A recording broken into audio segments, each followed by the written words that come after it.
Hello out there, Internet. This is Atticus.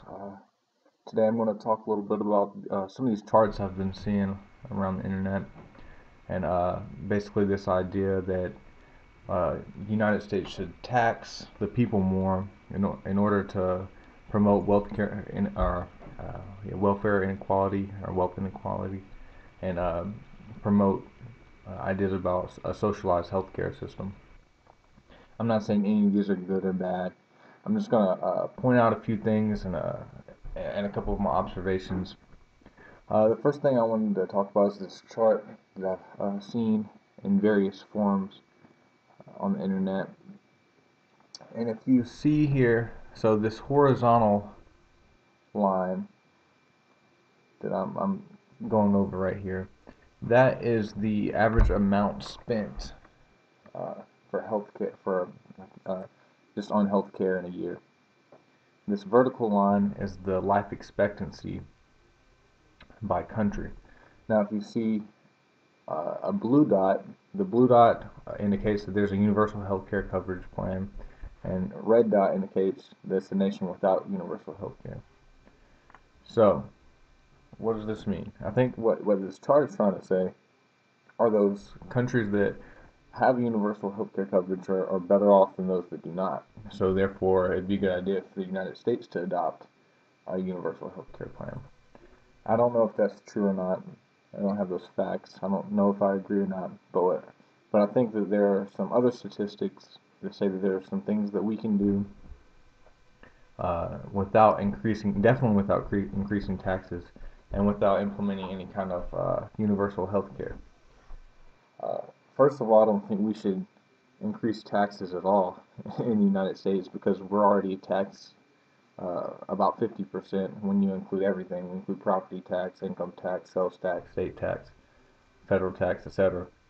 And really, when I'll show you the statistics here in a second, but really we're taxed relatively equally to these other countries that do have these programs. So if they can make it work with the same amount of taxes, there's no reason we shouldn't. Really, the problem is our A, where the government is spending our tax dollars, and B, as individuals, our own personal lifestyles.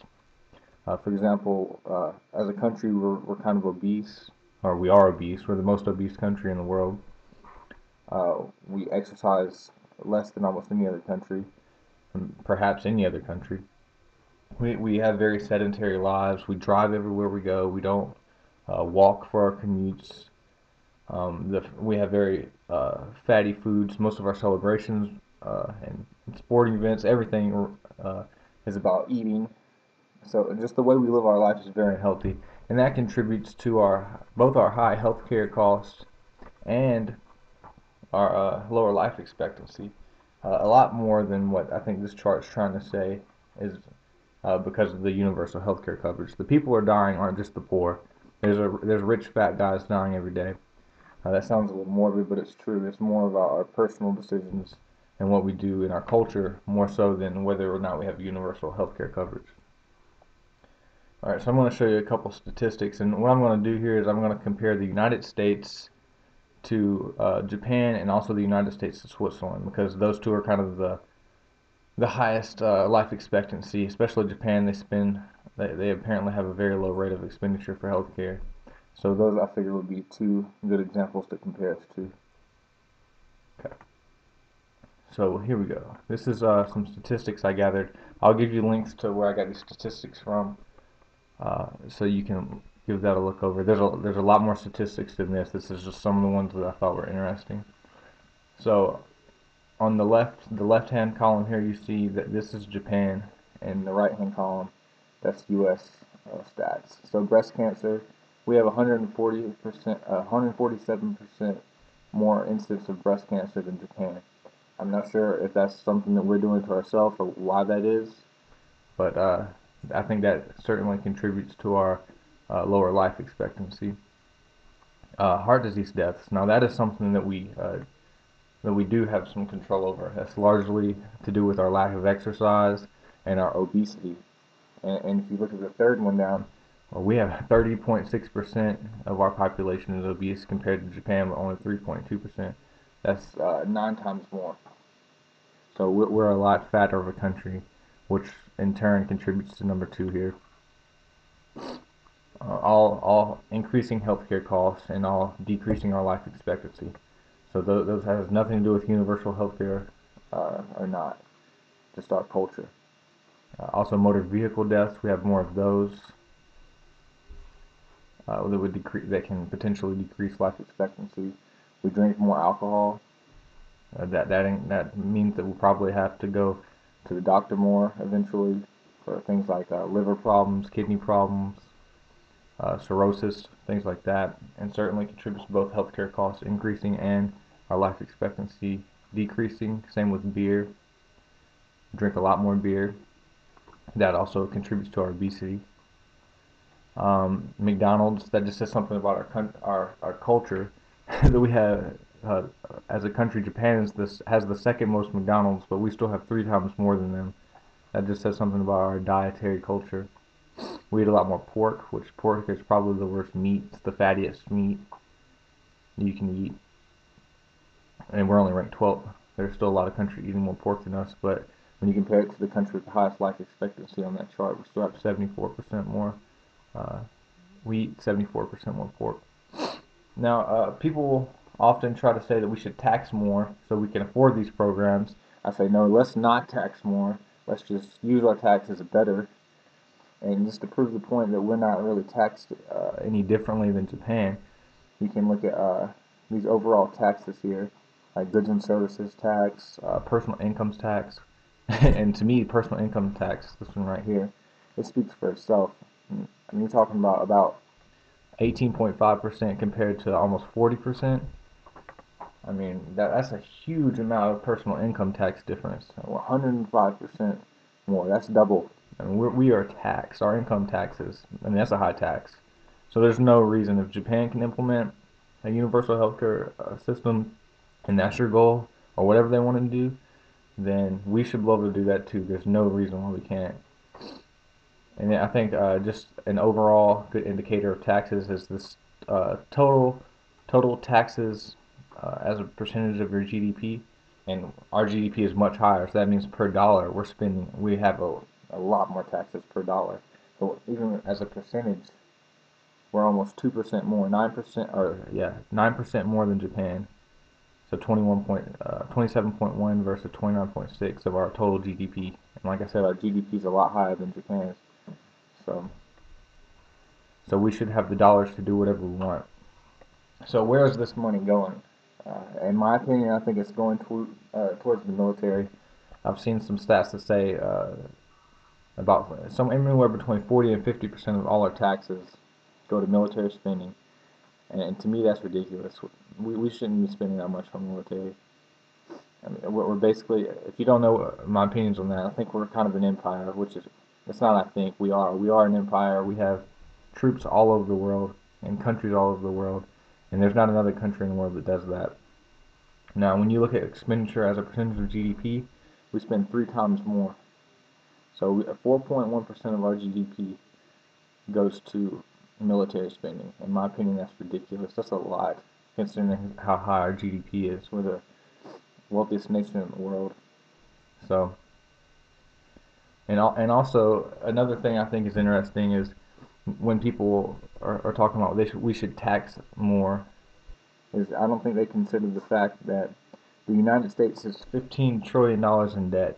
Why would we trust a government that's $15 trillion in debt, that is constantly at war and has proven that they can't manage wealth, to manage probably the biggest social program in history? I don't understand why anyone's argument would be to do that. But in any case, I think that some of these statistics definitely show that our lower life expectancy and higher healthcare costs aren't due to not having universal healthcare coverage.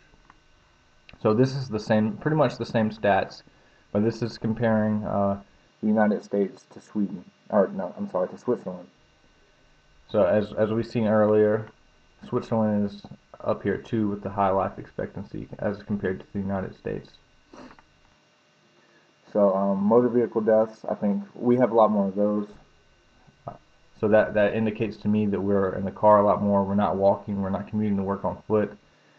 and also that's a indication of a sedentary lifestyle, and the higher death rate could contribute to the lower life expectancy.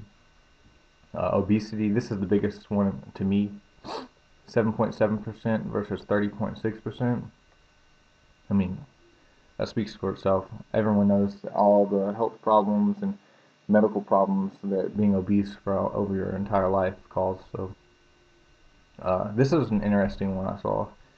So physicians per 1,000 people, 3.6 in Switzerland versus 2.3. So they do have a lot more physicians than us. So that certainly could, you would think that would increase the healthcare cost, but actually it doesn't. They have a lower healthcare cost than us, and that's interesting to me.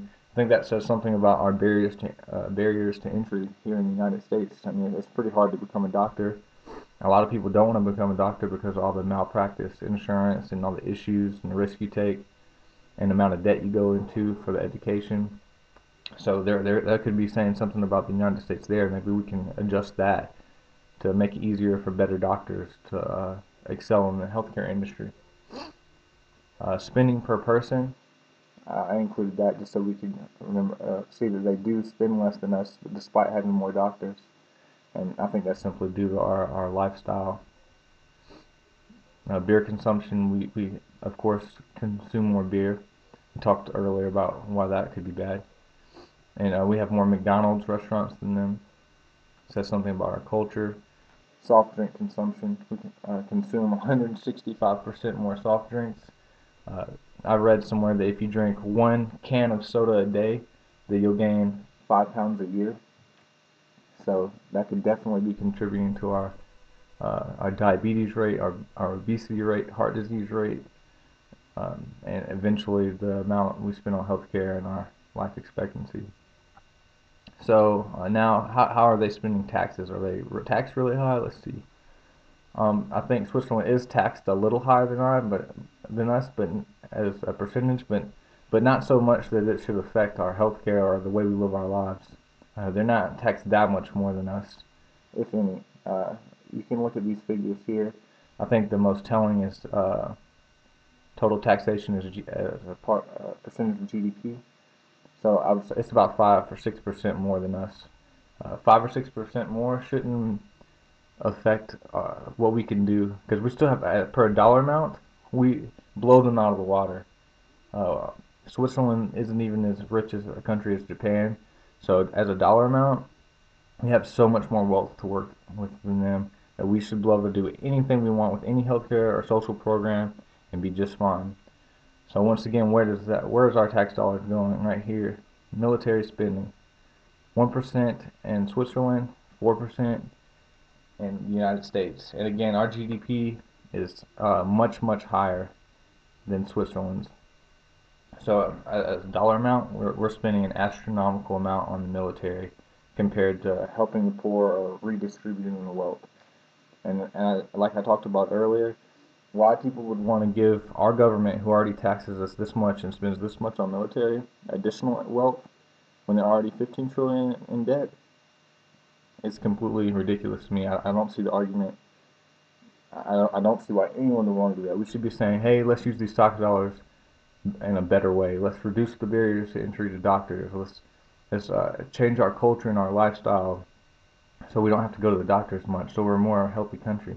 Not this huge push for a universal healthcare plan. If you look at the poorest states, where the most poor people are, like Mississippi or in Louisiana, they're also the fattest and most uneducated states. So I think that rather than saying let's help the poor by giving them health care, which is great, but also let's change the culture. Let's teach these. Let's get the culture where we're not trying to eat fatty, fried foods and such, and we're exercising, eating right. We're maybe commuting to work on foot, living close to work instead of commuting with cars and things like that. Just a whole lifestyle change could drastically reduce our healthcare costs and increase our vitality and our life expectancy without having to do anything else. And also, let's take these wars. Let's end some of these wars. and use those tax dollars for the people. Let's actually do what everyone's saying we should do, and use it to address some of the social problems in the country. But we can do all that without increasing taxes. So I think we should really, for once and for all, let's end this discussion of raising taxes more. Let's talk about using what we have better. Anyway, that's pretty much all I have to say. I'll post links to all these places I got statistics, and I'll post up these images so you can look at them and look at all the statistics yourself. But if you have any questions or anything, you can go to my blog. It's www.blogtruth.wordpress.com, and you can leave me a comment there and let me know what you think. I've written about other things kind of related to this. You can comment on those, or you can comment if you're watching this on YouTube. You can comment, and I'll try to get back with you there. I'll also post these links on the blog and in the description. Thanks for listening.